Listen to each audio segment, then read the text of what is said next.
न च युक्तस्य भावना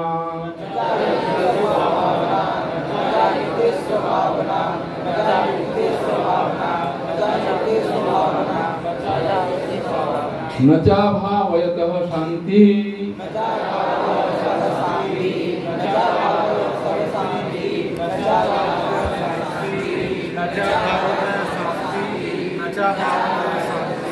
अशांतस्य कुतः सुखम्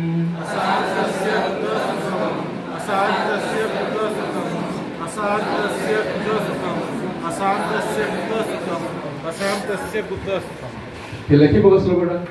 नास्ति बुद्धि रयुक्तस्य बहुत इंपोर्टेंट श्लोकटा नास्ति बुद्धि रयुक्तस्य न च युक्तस्य भावना नास्ति बुद्धि रयुक्तस्य न च युक्तस्य भावना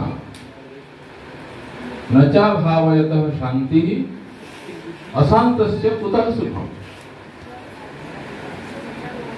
द्वितीय अध्याय स्थित प्रज्ञ लक्षण रे भगवान कृष्ण अर्जुन को कहते ये हे अर्जुन